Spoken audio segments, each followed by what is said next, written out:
Mi Pushkin, de Marina Tsvetaeva. Habrán notado que es un texto complejo, autobiográfico en muchos sentidos y ensayístico en el mejor sentido de la palabra, no solo porque hay un reflexionar de las ideas donde la subjetividad del ensayista no se esconde, sino que aparece en primer plano, sino que en este caso es un texto que construye una identidad. Podríamos decir que es un texto que trabaja en diferentes planos. A nivel temático, yo diría que es un texto sobre el amor y el rechazo, sobre la pérdida y el deseo. Al mismo tiempo, como decía recién, es un texto sobre la construcción de un yo poeta mujer y de un yo lírico que emana de esta poesía en prosa que tenemos enfrente. Construcciones que vamos a ver en detalle a lo largo del texto, se hacen eminentemente sobre series literarias. Y el texto, para poder enfrentar entonces los problemas del amor y el rechazo, la pérdida y el deseo, construye un yo estoico que contrapone realidad y poesía, ¿sí? Para rechazar el mundo y afirmar la poesía como libertad. Vamos a ver en qué sentido. Y esto lo hace por medio de una afirmación de la infancia a través de los procedimientos poéticos, de la metonimia, de la hipálaje, del desplazamiento permanente del significante como motor del sentido. Se podría decir que Tsvetaeva no está buscando formas para su contenido, sino que los contenidos se van desplegando a partir del significante, ¿sí? Esto que sería usual en la poesía y sobre todo en los buenos poemas, da un movimiento particular a sus ensayos que no avanzan por vínculos lógicos, sino por una contigüidad de significantes. Entonces, veamos un poquito en un seguimiento lineal ahora del texto, cómo va funcionando este uso y procedimiento de los significantes y cómo se van hilvanando temas que van construyendo ese yo poeta autoral de la autora. El primer significante grande que tenemos es la estatua, ¿sí? Y los significantes en Tsvetaeva se pueden clasificar en dos grandes grupos. Ella trabaja fuertemente con lo sonoro, es decir, con la materialidad acústica de las palabras y en la construcción de imágenes, ¿sí? Y aquí es muy interesante, en primer lugar, que tenemos un ícono. Todo su primer aprendizaje de niñez, cuando ella iba a la estatua, y que nos va a explicar ahora, se hace frente a, no un libro, se hace frente a un ícono, frente a una estatua, frente a una forma muda, sin palabras, una imagen. En esta construcción que ella va a hacer de Pushkin y de sí misma a través de lo que ella piensa de Pushkin, nos va contando las primeras cosas que se enteran, ¿sí? Ella se entera de que a Pushkin lo hirieron en la panza. Bueno, a todos nos hirieron en la panza. Un par de ejemplos voy a ir dando de cómo cómo trabajan los significantes acá en Tsvetaeva, en palabras o en maneras que se pueden ver en el original y que se pierden bastante en la traducción, si bien muchas están recuperadas en la traducción que ustedes tienen.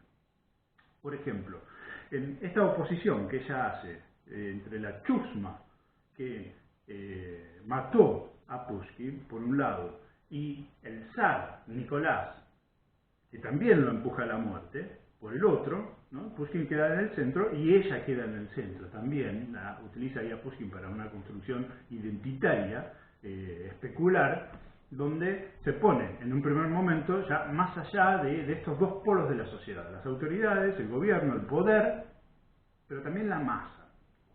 Aclaro aquí que bueno, la palabra chernia, talpá, muchas veces muchedumbre, en Pushkin, en su contexto original, aparece repetidas veces y tiene poemas Pushkin donde él rechaza, ¿no es cierto?, a las muchedumbres, todavía no se, o al populacho, todavía no se podría utilizar la palabra masa, no estamos en una sociedad de masas, como va a aparecer ya más para cuando llegue Dostoyevsky, y que en el caso de Pushkin tiene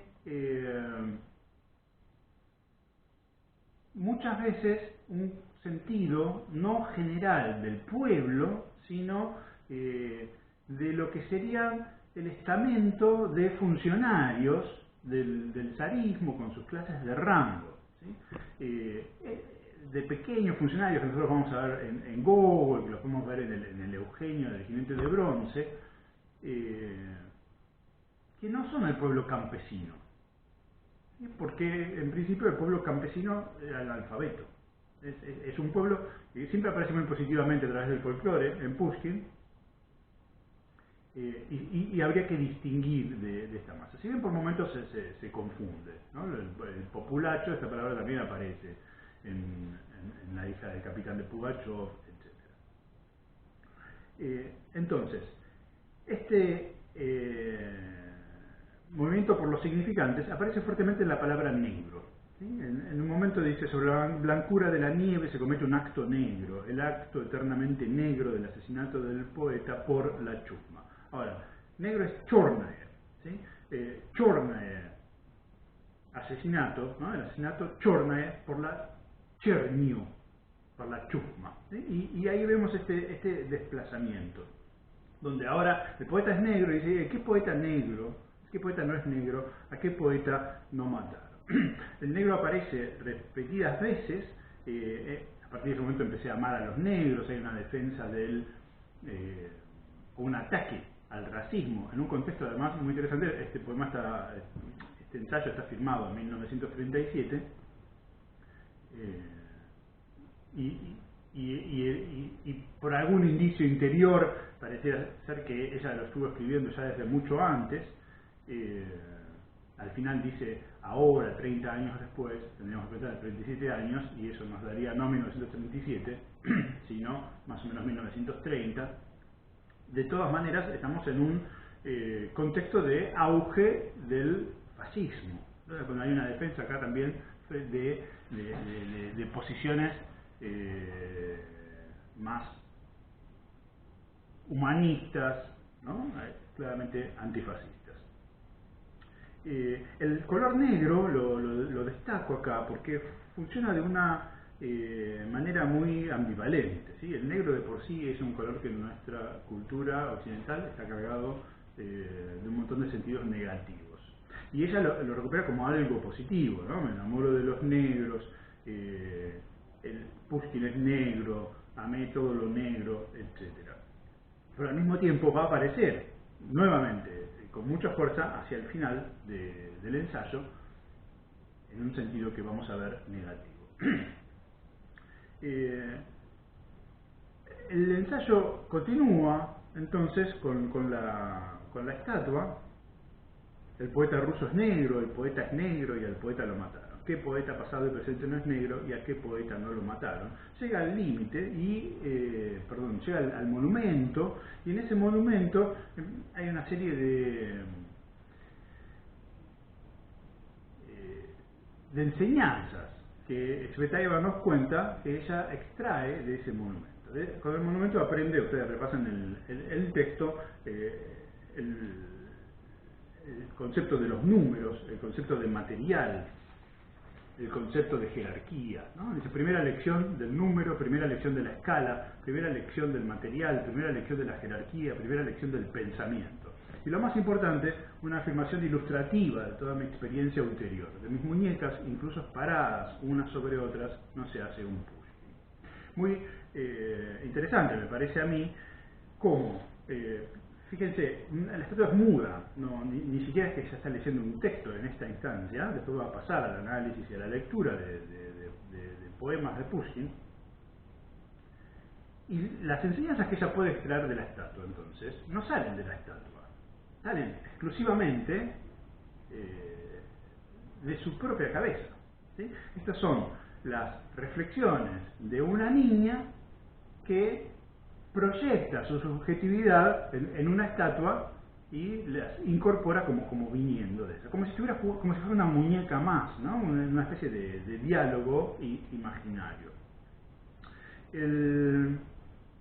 Introduce a partir de esto otra idea, otro concepto que va a asociar fuertemente al poeta y a sí misma, que es el de la libertad. Aparece, va a recorrer lo que sigue del ensayo, aparece ahora en la falsa inscripción o en la inscripción modificada del pedestal de esta estatua que hiciera Zhukovsky para su inauguración. ¿Sí? El poema original que Tsvetaeva repone pertenece a Exegi Monumentum.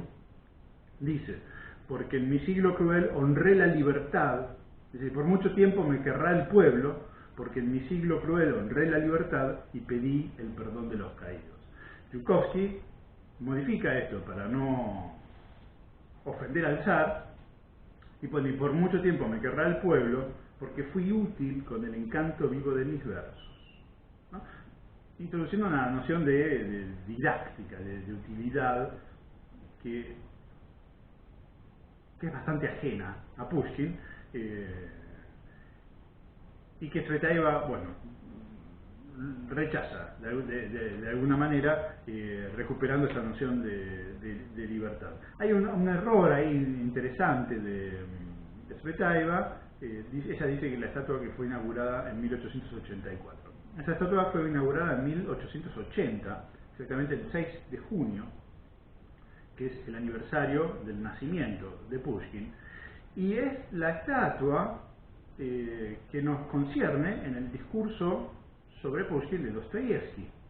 ¿Sí? Es para esta estatua que Dostoyevsky dio su discurso y que Turgenev dio su discurso y que se hizo la celebración. Es interesante pensar, entonces, este concepto de libertad también va a aparecer en Dostoyevsky, en su discurso, en este contexto donde ya está manipulado por los zares.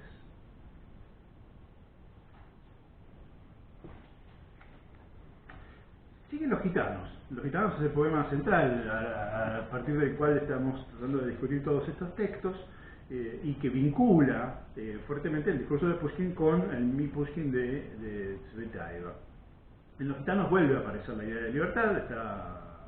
La primera cita que hace Tsvetaeva de los gitanos incluye la palabra libertad, y como la libertad alegre era su campamento.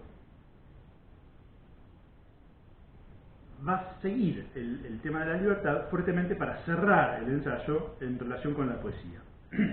Acá hay si bien no funciona exactamente como una cadena motora del sentido, hay un juego con el significante que no se entiende muy bien en la traducción.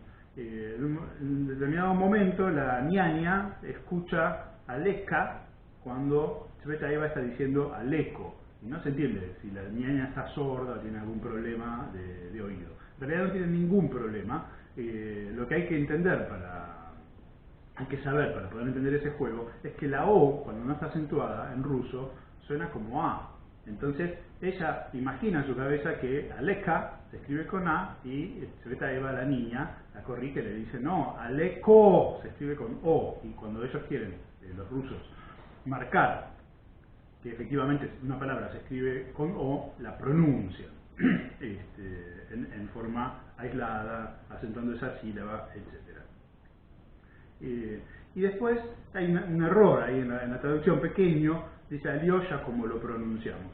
No es que lo pronunciamos, ¿no?, los rusos, sino es como diríamos nosotros. Alyosha es el diminutivo de Alexei, y Aleko, nos enteramos aquí, es una forma extraña también de este nombre, Alexei.